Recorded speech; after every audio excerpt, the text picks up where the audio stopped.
Izin share screen untuk materi saya.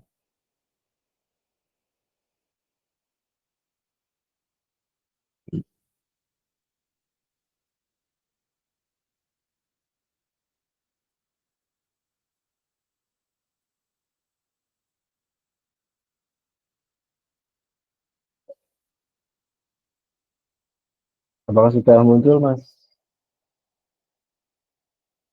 Oh ya. Oh ya. Baik, pada kesempatan kali ini kita semua sama-sama belajar untuk menggali sebuah potensi dari produk IT, di mana zaman sekarang, era sekarang ini adalah era serba digital ya. Perkembangan digital itu sangat cepat sekali, di mana mungkin beberapa hari yang lalu ada teknologi ini, kemudian di hari ini ada teknologi baru seperti AI contohnya. Nah, kemarin saya punya beberapa contoh materi studi kasus yang akan saya sama-sama kita akan pelajari, yaitu mengenai mewujudkan produk digital dengan teknologi no code. Jadi latar belakang dari materi ini adalah sebenarnya eh, ketika teman-teman di sini ya, para alumni maupun yang masih kuliah itu mempunyai bisnis ataupun sebuah ide bisnis yang berkaitan dengan eh, aplikasi atau platform digital, tetapi bingung nih bagaimana mencari programmer ataupun developer untuk membuat aplikasi atau platform digital yang kita inginkan. Nah, di zaman AI sekarang ini eh, ada teknologi yang namanya adalah teknologi no code. Jadi no code ini adalah membuat aplikasi ataupun sebuah eh, company profile itu tanpa menulis satu garis kode itu. Jadi sudah tidak ada yang namanya kok eh, saya seorang yang awam awam sekali, misalnya saya awam sekali tentang dunia IT dan dunia programmer, tapi saya ingin membuat sebuah aplikasi maupun sebuah website untuk bisnis saya. Itu sudah tidak namanya lagi kita harus meng-hire programmer ataupun eh, membeli membeli aplikasi dan lain-lain. Kita sebenarnya bisa membuat sendiri dengan teknologi no code ini. Jadi dengan teknologi no code ini adalah eh, bagaimana kita membuat sebuah aplikasi atau website itu hanya dengan prompt saja dibantu dengan AI. Banyak ide-ide inovatif dari para mahasiswa. Saya lihat khususnya di FEBI ini banyak sekali juga mahasiswa yang memiliki usaha yang sangat kreatif sekali. Itu terhenti di tengah jalan karena kendala teknis, salah satunya tidak bisa pemrograman, tidak paham dunia IT dan lain-lain. Kemudian eh, walau meskipun ingin meng-hire programmer atau membeli sebuah aplikasi itu juga biayanya tinggi dan waktu pengembangan yang tidak realistis.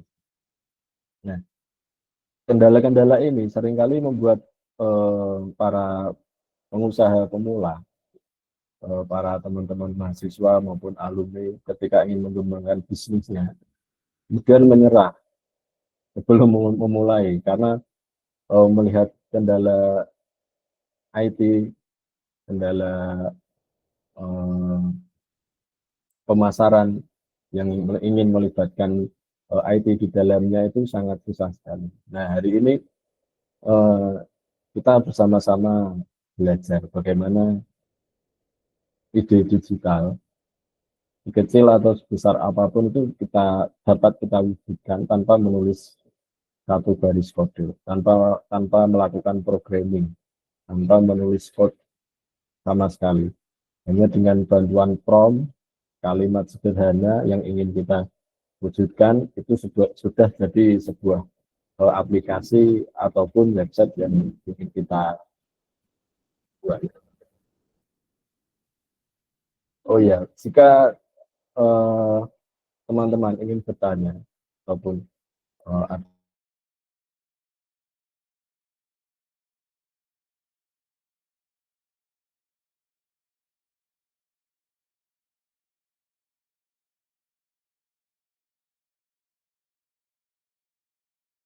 atau ada pertanyaan, silahkan bertanya langsung saja.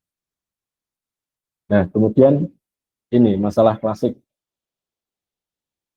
di kalangan pengusaha pemula ya, kalangan para mahasiswa itu eh, tidak punya keahlian coding.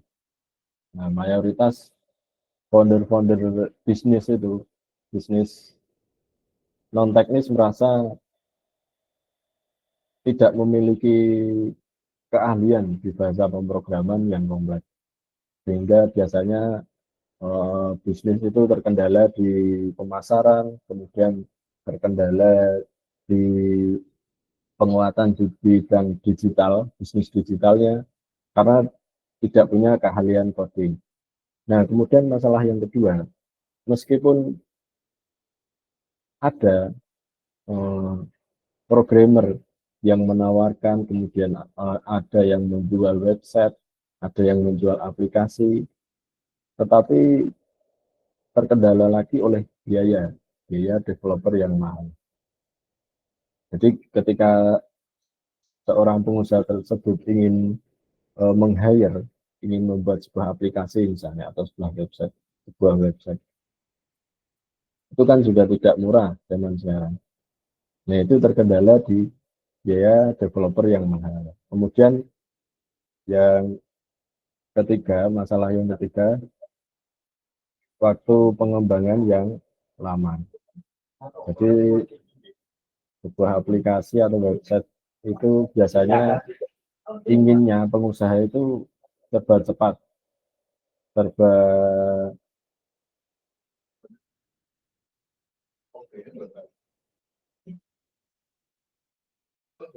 serba cepat tanpa memakan waktu yang banyak. Inginnya saya memiliki produk ini. Bagaimana secepat mungkin itu pemasaran kita bisa langsung ke online kan. Nah, biasanya dengan meng-hire programmer atau developer itu membutuhkan waktu pengembangan yang lama. Nah, sedangkan dengan teknologi no-code ini tidak sampai berjam-jam, mungkin hanya 5 menit saja kita menuliskan prompt yang ingin kita buat sebuah website atau aplikasi itu 5 menit saja itu sudah jadi aplikasi atau website yang kita ingin.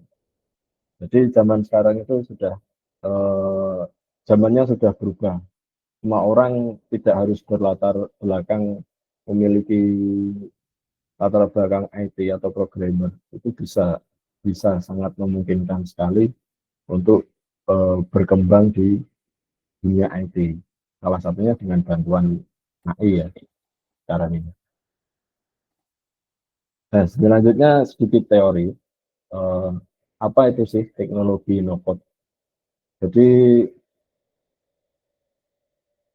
teknologi no code itu adalah sebuah metodologi untuk membangun sebuah perangkat lunak, software, aplikasi, website, dan lain-lain menggunakan antarmuka yang mudah dengan kemampuan drag and drop atau menciptakan aplikasi dan sistem. Teknologi no code ini uh, tidak ada menulis sebuah sintak. Sintak itu uh, source code ya. Tidak ada sama sekali menulis source code misalnya source code pemrograman Java atau pemrograman HTML dan lain itu tidak ada. Jadi bagaimana kita menulis prompt, menyusun logika bisnis menggunakan elemen yang sudah ada, elemen visual yang sudah jadi. Manfaat utamanya kita mengadopsi no-code ini apa? Yang pertama, kita bisa membuat MVP. Jadi MVP itu prototype. Jadi kita cepat membuat sebuah prototipe untuk diluncurkan produk yang kita punya, yang dapat kita pasarkan dalam hitungan hari ya, bahkan dalam hitungan jam, tidak sampai hari bisa. Kemudian biaya operasi rendah. Manfaat kedua adalah biaya operasi rendah. Free. Saya sudah mencoba beberapa teknologi no-code. Itu benar-benar nggak ada biaya operasional yang dikeluarkan. Jadi sangat membantu sekali untuk pengusaha, mahasiswa-mahasiswa, ataupun para alumni yang ingin membangun bisnis dengan biaya yang sangat rendah. Dengan teknologi no-code ini sangat bagus sekali karena mengurangi, bahkan menghilangkan kebutuhan programmer dengan biaya yang mahal itu, kita hilangkan dengan tidak mengeluarkan biaya sama sekali. Kemudian manfaat yang ketiga, setiap orang mau itu pelanggan, staff, kemudian owner, itu bisa menjadi kreator sendiri. Demokratisasi penciptaan. Jadi semua orang bisa menciptakan aplikasi. Seperti yang saya bilang tadi, tidak perlu orang berlatar belakang IT sekarang ini untuk membuat sebuah aplikasi. Semua orang bisa. Yang penting bagaimana kita menganalogikan bisnis yang ingin kita buat tersebut dengan mengetik prompt yang ada di platform tersebut. Oke, kemudian yang berikutnya, ini teori saja, no-code versus low-code. Jadi ada perbedaan antara no-code dan low-code. Jadi no-code itu sama sekali 100% tanpa keahlian coding. Orang awam yang tidak mengerti dunia IT, yang tidak paham dengan pemrograman, 100% bisa membuat aplikasi atau website. Ini yang dinamakan teknologi no-code. Jadi platform ini memang dirancang untuk pengguna awam di luar pengguna atau di luar orang-orang yang berlatar belakang IT dengan bantuan AI pada zaman sekarang. Kemudian ada teknologi low code. Nah, kalau teknologi low code ini sedikit memerlukan pemahaman mengenai dunia pemrograman dan coding dasar. Tapi kita pada kali ini berfokus kepada teknologi no code. Jadi untuk yang low code ini harus sedikit paham-paham mengenai dunia pemrograman sedikit-sedikit.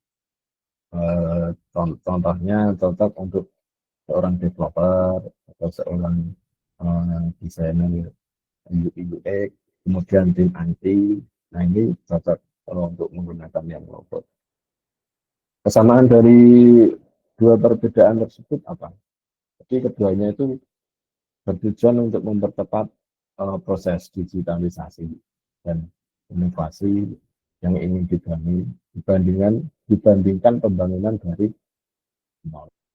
Itu sangat memangkas waktu dan memangkas biaya. Tidak seperti zaman dulu ketika saya ingin membuat sebuah aplikasi ya dibangun dari nol. Memang harus dari yang pertama adalah kita wawancara dengan user, kemudian dari wawancara tersebut kita buatkan sebuah flowchart, alur bisnis, kemudian dari alur bisnis itu nanti kita masukkan ke programmer, dari programmer nanti dilanjutkan kepada ahli desain UI UX-nya. Jadi prosesnya sangat panjang sekali. Zaman sekarang itu sudah tidak relevan lagi. karena sudah ada teknologi no-code yang dibantu AI. Nah, kemudian dunia teknologi no-code ini sangat luas sekali ya. Jadi ada lima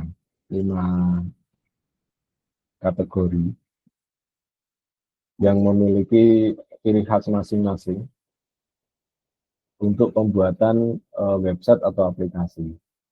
Yang pertama, untuk teman-teman yang ingin membuat website atau landing page.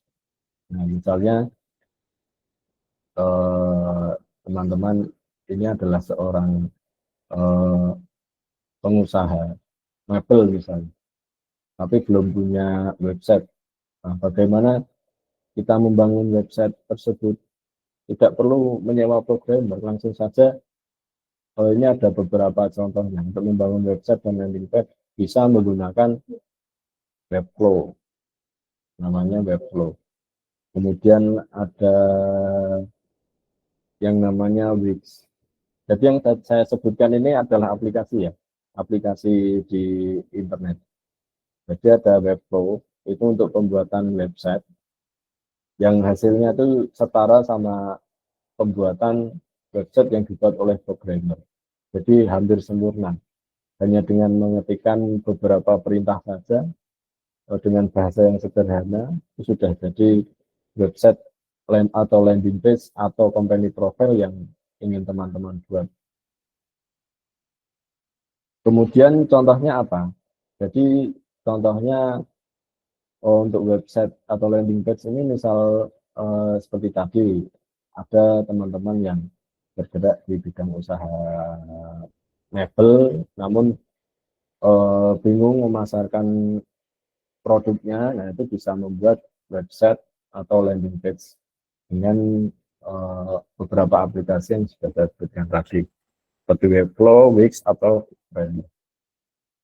Nah, kemudian pilihan teknologi tools no-code yang berikutnya, itu apabila teman-teman ingin membuat sebuah aplikasi mobile dan web. Jadi bedanya website dan landing page, kemudian aplikasi mobile dan web itu, kalau website itu hanya seperti kita membuat company profile. Jadi di situ ada di company profile itu di situ kita menampilkan ini ya, produk-produk kita, kemudian memasarkan produk-produk kita, memamerkan produk-produk kita. Nah, itu yang dinamakan website atau landing page. Nah, kalau aplikasi itu di dalamnya ada sebuah proses, misalnya UMKM yang ingin membuat produk digital. Nah, di aplikasi itu ada proses pembeli melihat produk, kemudian pembeli melakukan check out barang, melakukan pembayaran, sampai barang dikirimkan. Nah, itu namanya aplikasi. Nah, aplikasi ini bisa dalam bentuk mobile itu bisa dalam bentuk smartphone. Maksud saya berjalan di smartphone seperti di Play Store. Kemudian ada yang berbasis web, yang langsung bisa diakses melalui web dari laptop maupun HP. Nah, ini ada beberapa pilihan aplikasi untuk membuat teknologi no-code, membuat aplikasi mobile. Itu ada namanya Glide, itu berbasis datasheet. Kemudian ada yang namanya Adalo, itu fokus pada aplikasi seluler. Kemudian ada yang namanya Bubble, itu paling kuat untuk pembuatan aplikasi web. Nah, Glide itu salah satu tool paling populer dari aplikasi mobile. Jadi kita misal mempunyai data dari spreadsheet seperti di Google Sheet. Misal produk baju, kita sudah memiliki datanya di Excel maupun spreadsheet. Nah, dari data Excel tersebut kita bisa membuat tampilan yang interaktif dan menjadi sebuah aplikasi mobile yang bisa dibagikan kepada para pembeli kita ya. Contohnya adalah aplikasi katalog untuk UMKM, kemudian aplikasi presensi, kegiatan kampus, kemudian yang berikutnya ada aplikasi inventaris dan lain-lain banyak sekali. Kemudian pilihan tools yang ketiga ada otomasi bisnis. Otomasi bisnis itu ada beberapa pilihan menggunakan Zapier, Mac, menghubungkan tools yang berbeda untuk mengotomatisasi alur kerja. Misalnya email otomatis, kemudian notifikasi otomatis, kemudian ada reminder otomatis. Yang ini kita pakainya yang pilihan tools otomasi bisnis. Dan yang keempat ada database fleksibel. Database fleksibel ini pilihan ada Airtable, Notion, Google Sheet digunakan sebagai backend atau sebagai database untuk aplikasi no-code kita. Jadi di aplikasi no-code kita itu kan membutuhkan data, misalnya ada produk penjualan baju. Nah, list data-data produk yang kita jual itu nanti masuknya di database ini. Nah, kemudian dari database dimunculkan di aplikasi yang kita jual. Yang terakhir adalah formulir, membuat formulir atau CRM ringan. Formulir biasa ya. Kita kalau sudah biasa membuat Google Form itu mungkin sudah biasa dengan membuat formulir.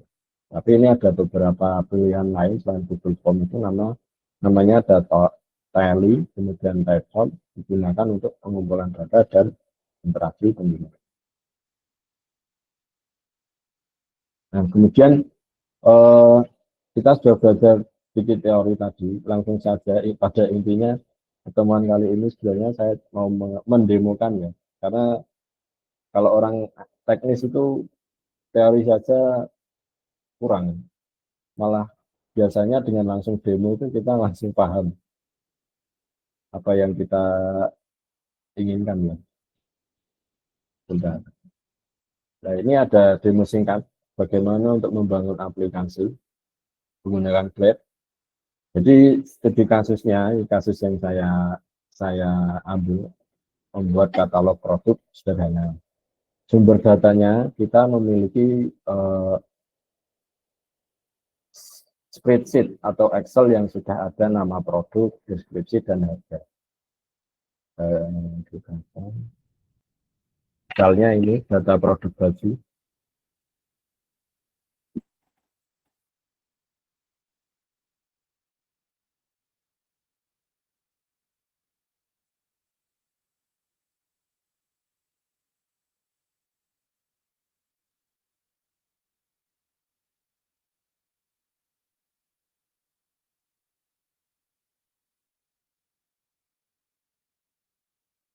Nah, misal ini saya sudah punya database data produk baju yang ingin saya jual.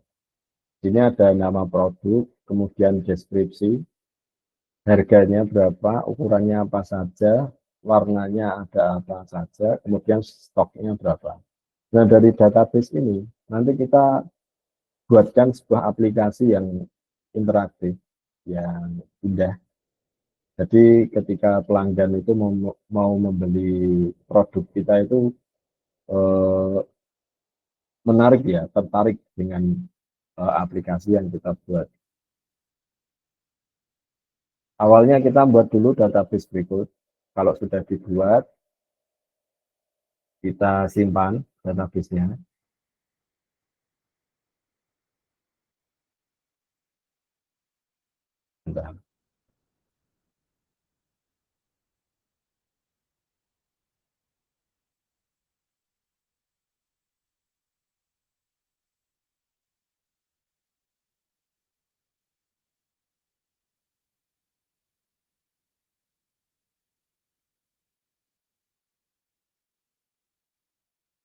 Nah, kemudian kita buka aplikasi yang namanya Glide. Glide. Glide. Glide apps.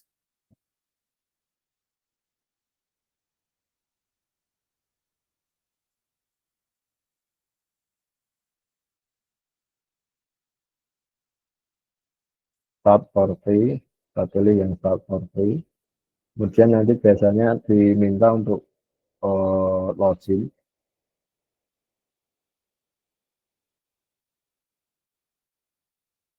Kita pakai email kita.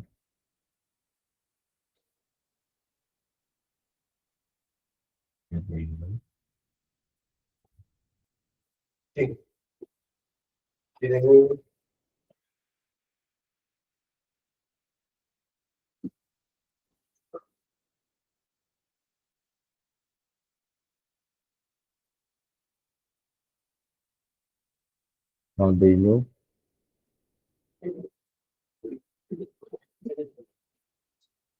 Nah, ini kita sudah masuk di aplikasi Glide. Jadi ini kita ingin membuat ini ya, aplikasi mobile ya, untuk produk penjualan baju. Kemudian di halaman ini kita buat new project, kita klik new project, new app.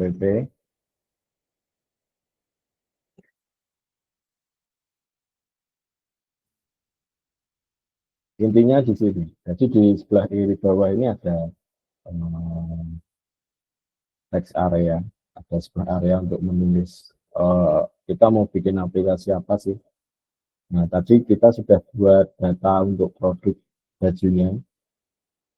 Kita lampirkan data Excel-nya, data produk baju. Kita masukkan. Kemudian kita ketikkan perintah, buatkan saya sebuah aplikasi penjualan produk baju yang indah dan interaktif dari sisi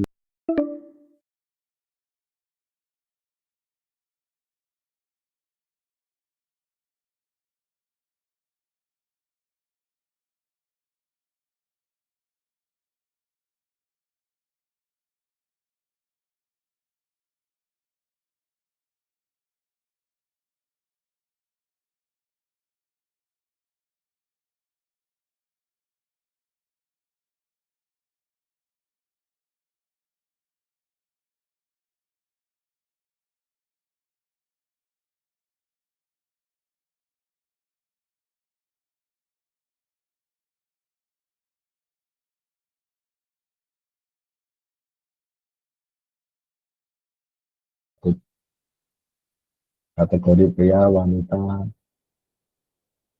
dan luas balik.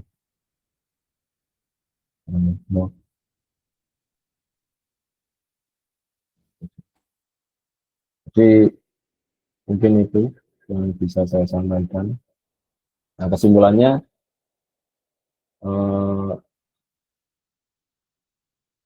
yang pertama itu temukan identifikasi masalah yang teman-teman hadapi.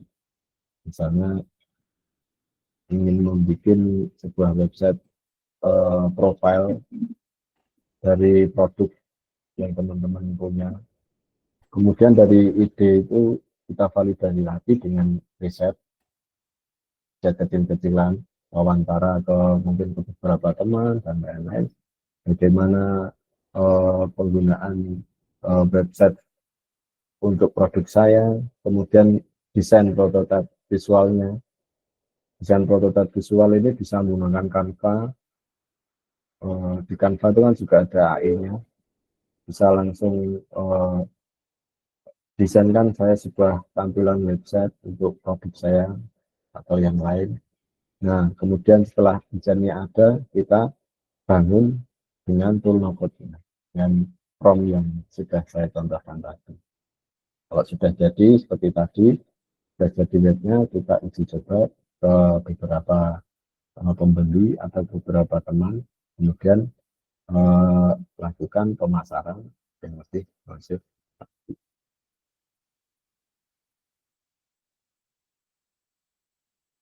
Mungkin itu yang bisa saya sampaikan waktu saya kembalikan kepada moderator. Terima kasih.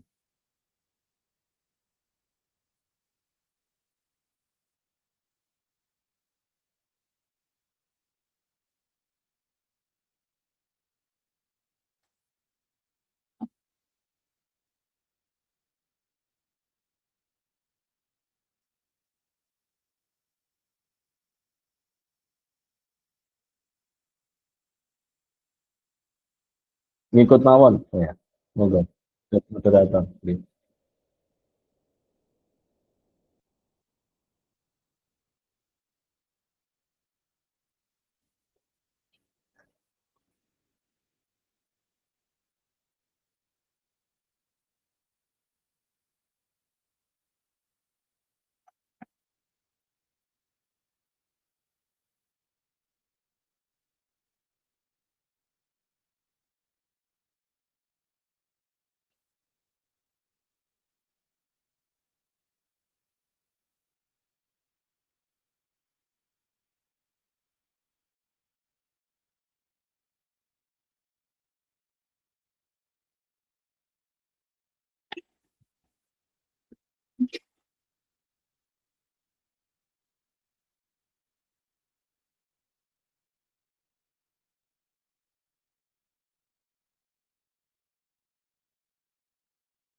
Iya,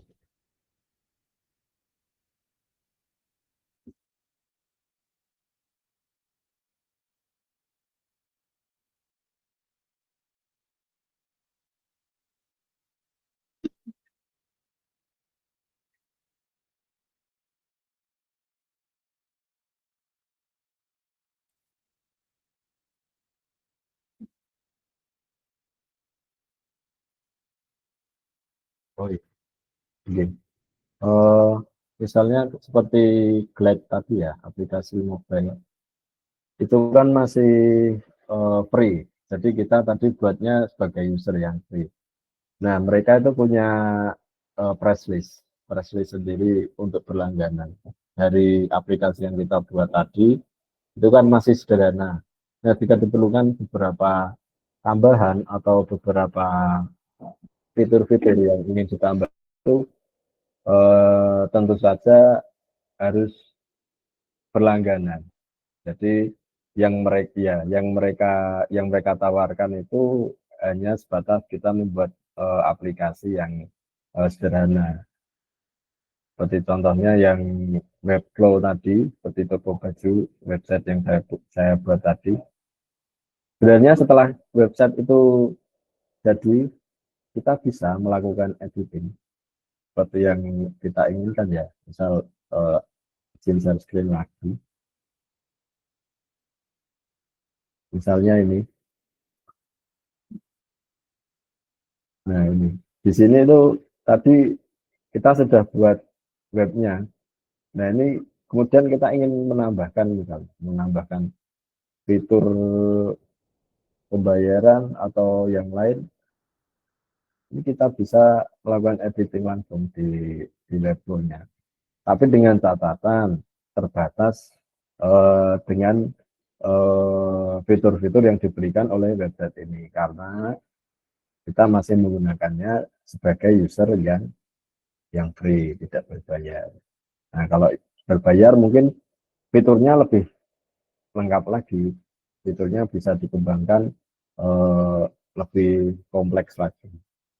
Tapi untuk webnya kita tidak perlu membuat lagi. Jadi webnya yang sudah ada ini bisa kita kembangkan sesuai dengan kebutuhan kita. Atau kepepetnya, kalau memang kita tidak mau berlangganan di sini, setidaknya kita sudah mempunyai gambaran atau desain web yang ingin kita kita buat. Nah, dari rancangan ini kan nanti bisa bisa kita up lagi nih ke mungkin ada eh, programmer atau developer yang mungkin kita sudah punya modal ya dari sedikit eh, modal yang kita punya. Nah, dari desain yang kita buat tadi bisa dilihatkan ke programmer atau ke developer untuk selanjutnya bisa dikembangkan lebih jauh lagi begitu.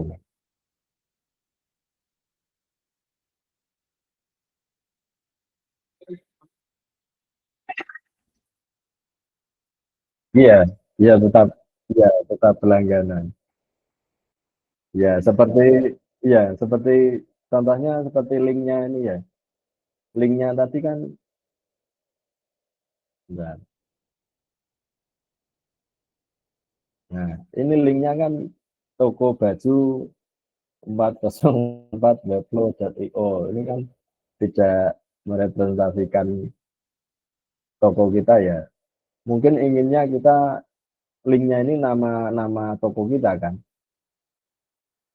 Nah, nah itu selanjutnya ya tetap tetap kita harus berlangganan hosting, kemudian membeli domain, dan kita tetap juga harus berlangganan juga intinya. Tapi dari apa? Dari langkah tersebut setidaknya kita sudah punya gambaran di awal seperti apa sih yang mau kita buat eh, sesuai keinginan kita tanpa harus mengeluarkan modal dulu.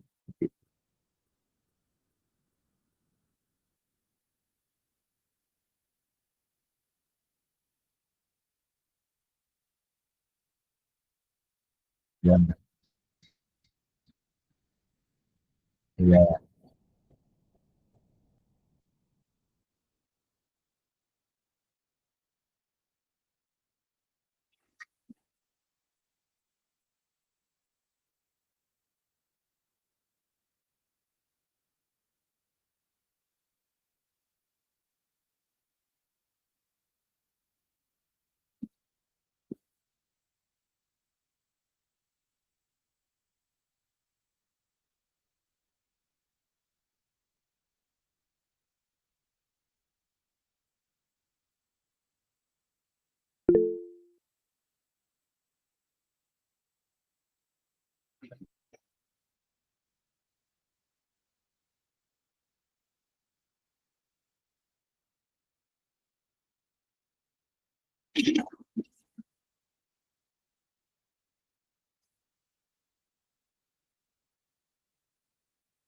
Hmm.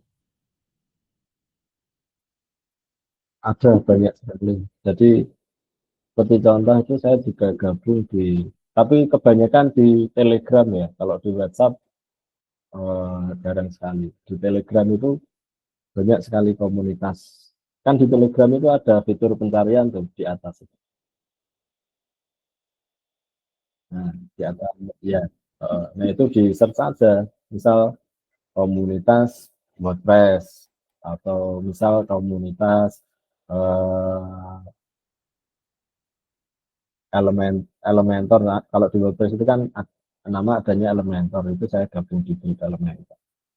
Kemudian ada komunitas eh, IT, ada banyak sekali.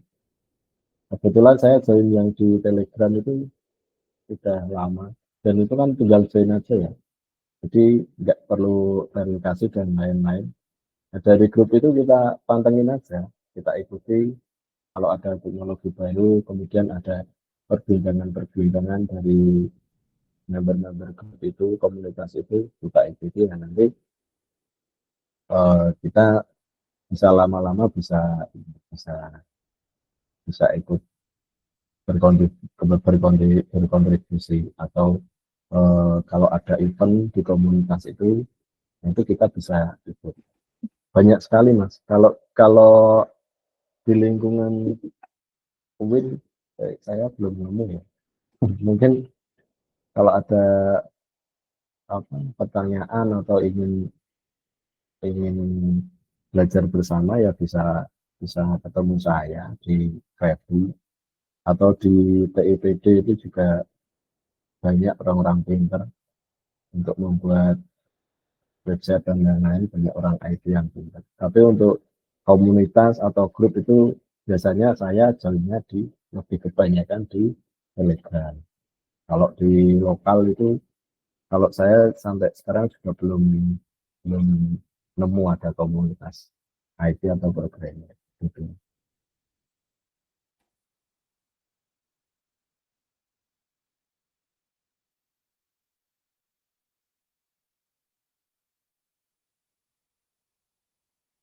Iya,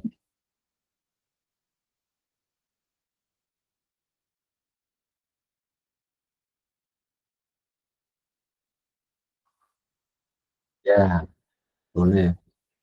Kalau tempat offline sekitar Salatiga gimana? Mhm.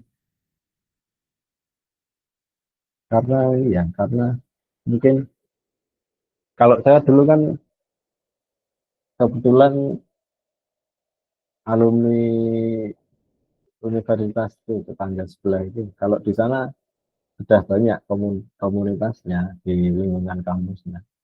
Nah mungkin saya lihat di UIN ini kok belum ada ya mahasiswa yang komunitas programmer atau IT. Kalau di Salatiga itu ada, tapi di kampus tetangga itu di UKSW itu ada komunitasnya, komunitas IT, programmer dan teman-teman yang lainnya. Saya di situ juga, juga biasanya juga ikut juga kalau yang di Salatiga. Tapi kalau yang di UIN ini kok sepertinya walaupun sudah ada fakultas TI kok, tapi sepertinya belum ada komunitasnya. Nah, mungkin ya Mas Imam ini kalau mau tanya-tanya ya bisa langsung ke saya aja. Kalau nanti kita bikin komunitas itu malah bagus di UIN maksud saya.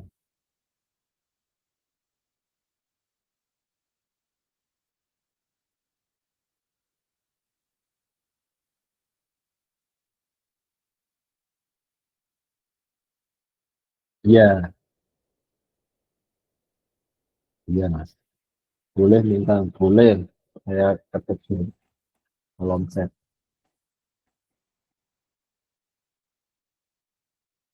Iya,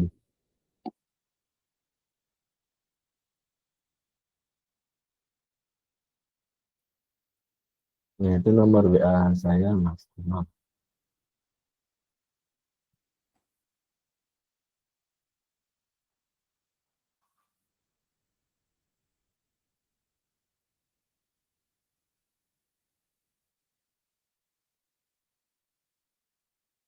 Mungkin ada yang dari Prodi TI kalau lebih tahu jelasnya. Kalau saya kan di FEBI, jadi kurang tahu kalau di TI ada komunitas atau apa. Mungkin ada anak-anak MBS, kan?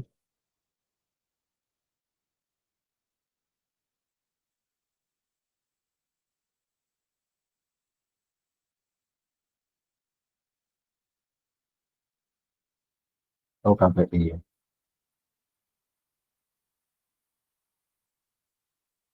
Tapi memang belum ada ya sepertinya ya di UI, komunitas programmer.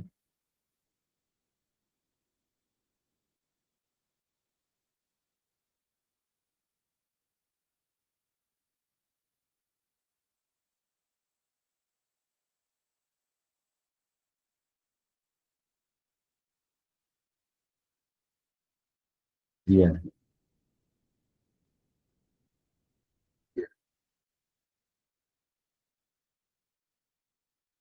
iya, iya. Karena kan kalau ada komunitas itu eh, jadi kita itu bisa sharing project, kemudian sharing pengetahuan, kemudian banyak sekali manfaatnya. Dan di situ bisa menghasilkan juga. Misal saya ada project ini, terus kok saya kewalahan, bisa saya lempar ke teman-teman ke komunitas programmer, nah itu kan juga bisa menghasilkan juga sebenarnya kalau ada komunitas. Bagus, bagus banget sebenarnya komunitas. Iya, iya, iya,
Oh ya, eee, saran saya, eee, yang pertama kalau